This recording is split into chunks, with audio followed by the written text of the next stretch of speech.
आज हम अपनी कलीसिया में आदिवासी दिवस मना रहे हैं और हम सभी आदिवासी भाई बहनों की तरफ से आदिवासी संडे बहुत बहुत आप सभी को उसकी बधाइयाँ और शुभकामनाएं। आदिवासी शब्द जो कहा जाता है वो भारत की जनजातियों के लिए प्रयोग में किया जाता है, जो एक तरीके से पिछड़ी हुई जाति मानी जाती है। लेकिन अब वर्तमान में जो आदिवासी लोग हैं वो संपूर्ण भारत में पाए जाते हैं और अभी की परिस्थिति में भारत सरकार ने उन्हें अनुसूची में अंकित होने के कारण उन समुदायों को एक आदिवासी शब्द के रूप में उनकी एक पहचान बताई गई है।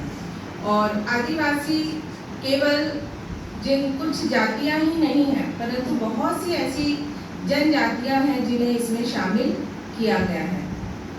और हम अपने चर्च के इतिहास में देखें तो हमारे चर्च के इतिहास में आदिवासियों ने बहुत बड़ा योगदान प्रारंभ से दिया है। या यूँ कहें कि जब भारत में पहली बार कोई विश्वासी परिवार बना तो वो एक आदिवासी परिवार था। और उसके विषय में मैं कुछ बताना चाहती हूँ जितना मैंने सीखा है, जाना है। और ये हम सभी को जानना चाहिए कि हमारे कलीसिया में किस प्रकार से प्रभु का वचन आदिवासियों के जीवन में आया और किस प्रकार से उनका जीवन बदला। तो जो आदिवासियों का उत्पत्ति है वो किसी न किसी पेड़ पौधे या जीव जंतु या प्राकृतिक चीज़ों से वो जुड़े रहते हैं, जो उनके गोत्र से स्पष्ट होता है। और वो जो उनका गोत्र रहता है वो किसी न किसी जीव या पेड़ पौधों से वो संबंधित होता है। और उरांव समाज में भी अलग अलग गोत्र हैं जिसके अलग अलग अर्थ हैं। और ये जो आदिवासी हैं केवल उरांव ही नहीं, इसमें मुंडा, खड़िया और संथाल और अनेक जातियां पाई जाती हैं। और ये जो इनका जीवन है वो जंगल और जमीन से अधिकतर जुड़ा हुआ रहता है और ये भी इनकी जीविका के साधन भी होते हैं।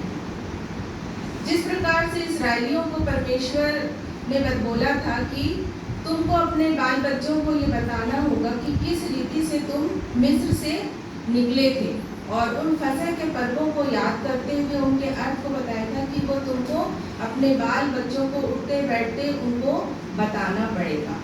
और वैसे ही हमें भी शहडोल मंडली के लिए भी आज ये बोझ है कि हमें अपने कलीसिया के इतिहास को, जो अधिकतर हम बड़े भी नहीं जानते, उसको हमको जानना है, पहचानना है और अपनी आने वाली पीढ़ी को बताना है कि किन कठिनाई और किन समस्याओं से गुजरते हुए हमारे देश में प्रभु का वचन मिशनरियों के द्वारा आया और किस प्रकार से उसको हमने ग्रहण किया। और तब जाकर आज हमारी ये परिस्थिति है कि आज हम स्वतंत्र रूप से परमेश्वर की स्तुति और आराधना कर सक रहे हैं। ये जो मसीही धर्म का आगमन है वो भारत में 1845 के लगभग यहाँ पर 4 मिशनरी भेजे गए थे। और ये जो 4 मिशनरी थे वो प्रमुख रूप से यहाँ पर आए जबकि जलवायु उनके विरुद्ध थी और उनका रहन सहन उनके विरुद्ध था, लेकिन फिर भी प्रभु का बोझ और प्रभु के सुसमाचार का बोझ उनके जीवन में था। और सारी कठिनाइयों को सहते हुए भी वो प्रभु का वचन हमारे देश में लेकर आए। और सबसे पहले 1842 में उन्होंने एक योजना बनाई और यूं ही नहीं भेजे गए। उसके पीछे एक घटना घटी थी कि बर्मा देश के मुरगई नामक एक स्थान था जहाँ पर एक जर्मन डॉक्टर काम किया करता था और उसको कुछ लोगों ने क्या कर दिया था, उसकी हत्या कर दी थी। और जो उसकी पत्नी थी वो बहुत ही विश्वासी और भक्त थी। वो इस घटना से बहुत ही विचलित हो गई और इस देश को छोड़कर वापस जर्मन जाने की सोची उसने। लेकिन क्योंकि प्रभु का आत्मा उसके ऊपर था और उसको ये बात कचोटने लगी कि इस स्थान से उसे भागना नहीं। परंतु अपने विरोधियों के लिए, अपने पति के हत्यारों के जीवन को परिवर्तन करने के लिए उसको प्रार्थना करनी। और उसका निर्णय बदल गया, फिर वो वापस यहीं पर रही और उसने जर्मन में बर्लिन नगर में एक काम व्यक्ति किया करता जो मिशनरियों को हमारे देश पर भेजा करता था। उसका यही काम था कि वो मिशनरियों को विभिन्न जगहों में बेचकर प्रभु की सेवा किया करता था। यूं ही नहीं आ गए वो घूमते फिरते, लेकिन श्री गोस्तर साहब थे, वो सुसमाचार प्रचार के लिए हर जगह मिशनरी भेजा करते थे। और जब इस महिला ने उन्हें पत्र लिखा कि मुझे इस देश को बदलना है और उनके जीवन को बदलना है और यहाँ सुसमाचार की बहुत आवश्यकता है, तब उन्होंने बर्लिन नगर से श्री गोस्नर साहब ने यहाँ पर 4 मिशनरी भेजे। और वो 4 मिशनरी शस्त्र, बंद, यानके और बेच, ये 4 व्यक्ति आए हमारे यहाँ पर और इन्होंने कार्य यहाँ पर आकर किया। सबसे पहले तो वो कलकत्ता आए और कलकत्ता में उन्हें बाइबल सोसाइटी के एक सदस्य मिले। उन्होंने उन्हें अपने यहाँ शरण दी और फिर उनके साथ रहकर वो प्रभु का कार्य करें। और उसके बाद यहाँ की भाषा उन्हें नहीं आती थी, तो उन्होंने बहुत महीने हिंदी भाषा सीखने का प्रयास किया और उसके बाद प्रार्थना सहित उन्होंने सुसमाचार कार्य को फैलाना शुरू किया। और सुसमाचार फैलाने के कार्य में उन्होंने बहुत कोशिश की, लेकिन कोई परिणाम नहीं आया। और उन्होंने गोस्नर साहब को एक चिट्ठी लिखी कि यहाँ पर कोई भी मन परिवर्तन नहीं कर रहा और हमको यहाँ बड़ी निराशा हो रही है, हम वापस आ जाते हैं। लेकिन गोस्नर साहब ने बोला, नहीं, किसी का मन बदलना तुम्हारा काम नहीं है, तुम्हारा काम है केवल प्रचार करना। तुम प्रार्थना करो, मैं भी यहाँ प्रार्थना करूँगा और प्रभु निश्चित ही किसी न किसी का जीवन वहाँ पर बदलेगा। अब इनके सामने समस्या थी कि अब हम कलकत्ता तो आ गए हैं, लेकिन कलकत्ता के बाद जाए कहाँ पर प्रचार करने जाए। तो ये चारों व्यक्ति जब इन्होंने हिंदी भी सीख ली, अब इनके पास कोई ऐसी जगह नहीं थी।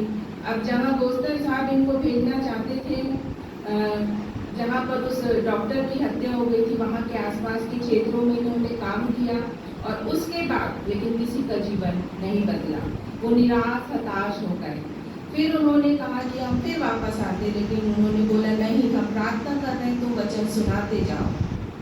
और उनको प्रभु में उन्होंने भजन संहिता 126 का 5वां और 6वां पद दिया कि जो आंसू बहाते हुए बीज बोते हैं वो जय जयकार करते हुए काटने पाएंगे।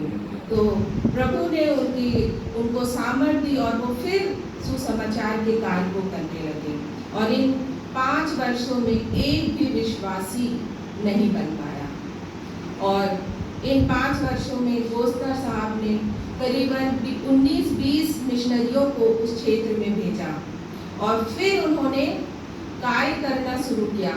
सबसे पहले शिक्षा के क्षेत्र में उन्होंने स्कूल खोला और स्कूलों के माध्यम से कार्य करना शुरू किया। और उसके बाद रोगियों की सेवाओं के माध्यम से हॉस्पिटल छोटी छोटी जगहों पर खोल के उनकी सेवाओं करके, और तीसरा गांव-गांव घूमकर प्रचार करके। लेकिन यहाँ तक पहुँचना उनके लिए बहुत कठिन था। जब उन्हें ये समस्या आई कि आखिर हम प्रभु का वचन किस क्षेत्र से सुनाएं, कहाँ से अपना हेडक्वार्टर बनाएं और कहाँ से हम प्रभु का काम शुरू करें, तब इन चारों मिशनरियों के सामने आया छोटा नागपुर। ये एक ऐसा स्थान था जहाँ से प्रभु का वचन उन्होंने सुनाने का सोचा। और छोटा जो नागपुर है, यहाँ पर वो जब पहुँचे तो वहाँ पर पहुँचकर उन्होंने कुछ लोगों को देखा। और जब वहाँ पहुँचे, लेकिन वो यहाँ तक पहुँचने से पहले जब वो कलकत्ता में जब वहाँ पे थे, तब उन लोगों ने इन लोगों की पहचान कर ली थी। तब प्रभु की आत्मा ने उन्हें बताया था कि ये जो लोग हैं वो सारे लोगों से अलग हैं। और वहाँ पर उन्होंने उरांव लोगों को देखा जो कलकत्ता में जमींदारी के अत्याचार से परेशान होकर काम करने के लिए गए। और जब उन्होंने 4 मिशनरियों ने उनके जीवन को देखा तब वहाँ के लोगों से पूछा, ये जो लोग हैं अन्य लोगों से बिल्कुल भिन्न है, आखिर ये लोग कहाँ से आए हैं और कहाँ के हैं? तब उन्होंने बताया कि ये छोटा नागपुर के लोग हैं और यहाँ काम करके अपनी जीविका को चलाने के लिए आए हैं। तब उन्होंने सोचा कि इनका जीवन बिल्कुल इनसे भिन्न है और उन मिशनरियों ने वहीं पर तय किया कि हम इनके बीच में जाकर क्या करेंगे, प्रभु का वचन सुनाएंगे। और जब वो छोटा नागपुर आए और उन्होंने सेवा प्रारंभ की तो 4 व्यक्ति जो थे वहाँ पर उनके साथ प्रभु का वचन सुनने के लिए तैयार हुए और वहाँ मिशनरियों के द्वारा वहाँ पर उनको वचन सुनाया गया। और वो जो 4 व्यक्ति थे वो उराव समाज के थे और उन मिशनरियों ने तो अपनी सेवा गांव में प्रारंभ कर दी थी, लेकिन उस समय भी जैसा आज के वर्तमान समय में होता है, अन्य समाज के लोग भी अपने धर्म का प्रचार उस समय भी कर रहे थे। और उसी में से एक इच्छा नामक व्यक्ति था जो वहाँ छोटा नागपुर में वचन प्रचार कर रहा था, लेकिन दूसरे अपने कबीर समाज का, और उससे लोग बहुत ज़्यादा उस समय प्रभावित थे। जब इन 4 मिशनरी वहाँ पर गए और इन्होंने भी प्रभु यीशु मसीह का सुसमाचार लोगों को सुनाया और इन जब 4 व्यक्तियों ने जो उराव समाज के थे सुना तो इनके पास वो शिक्षा भी थी और अपनी मसीह शिक्षा को भी इन्होंने सुना। तो ये दौड़े दौड़े गए उस व्यक्ति के पास और बोले कि अब आप बताइए कि इसमें से कौन सा सही है, जो आप शिक्षा देते हैं वो सही है कि ये जो मिशनरी आए हुए हैं उनकी शिक्षा सही है? तो वो इसका कुछ उत्तर ना दे सका और बोला कि मैं इस विषय में कुछ भी नहीं आगे बोल सकता हूँ। उसने यही उत्तर दिया, मैं इस विषय में कुछ भी नहीं बोल सकता। उसने विरोध में कुछ नहीं कहा और ये 4 व्यक्ति उन मिशनरियों के पास चले गए और उन मिशनरियों के पास पहुंचकर अब ये सीधे साधे भोले भाले लोग जो कुछ नहीं जानते थे वो गए और प्रभु का वचन तो उन्होंने सुना था और सीधे बोलने लगे कि हमें प्रभु यीशु मसीह का दर्शन करा दो, तभी हम क्या बन जाएंगे, मसीही बन जाएंगे। अब प्रभु यीशु का दर्शन कराना ये उनके लिए, उनके आगे बहुत विकट समस्या थी कि इनको कैसे समझाया जाए। तो वो बोले कि हम तो दर्शन नहीं करा सकते। तो वो फिर उनके पास से लौट गए, चारों के चारों लौट गए। लेकिन कुछ दिन बाद प्रभु की आत्मा ने फिर उन्हें इन मिशनरियों के पास भेजा और फिर बोला कि तुम लोग कहाँ जाओ, इनके साथ चर्च जाओ। और वो उनसे विनती निवेदन किए कि हमको अपने गिरजे में आने दें।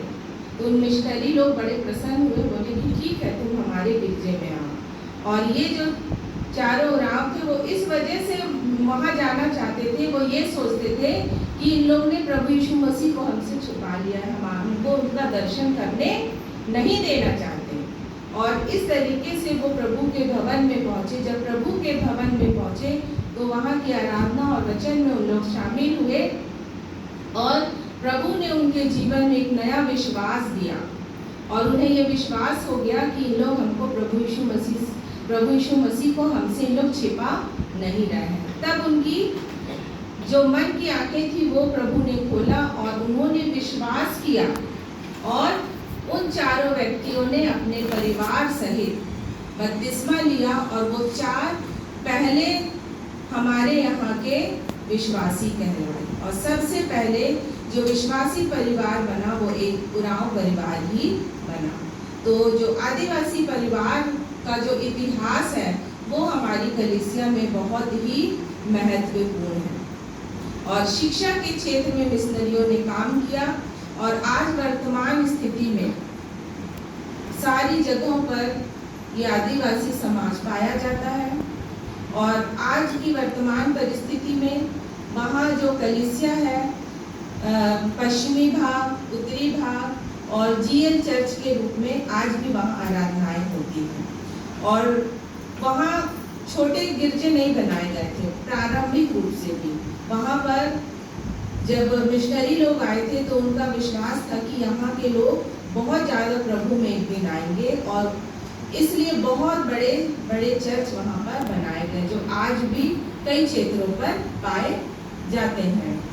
और पुरानी परिस्थिति भी ऐसी ही थी कि उन्हें बहुत संकट कष्ट सहकर प्रभु का वचन हमारे तक पहुँचाया उन्होंने, और हमारी भी ये जिम्मेदारी है कि प्रभु का वचन को हमको क्या करना है, सुनाना है, क्योंकि वो रात आने वाली है और हमारी ये जिम्मेदारी है, उसका काम हमें दिन दिन में क्या करना है, पूरा करना है। तो जैसे पुराने समय के लोगों ने, उन विश्वासियों ने प्रार्थना से और विश्वास से प्रभु के कार्य को आगे किया, आज ये हम सभी की जिम्मेदारी है कि जो प्रभु के वचन का इतिहास है, जो आदिवासी इतिहास है, अपनी हमारी कलीसिया का एक नींव के पत्थर के रूप में है, उसे हम सभी याद रखें और अपनी आने वाली पीढ़ी को भी बताएं, ताकि इस आदिवासी समाज का जो महत्व है, जो हम मना रहे हैं, उसको हम भी जान सके और हमारी आने वाली पीढ़ी भी जान सके।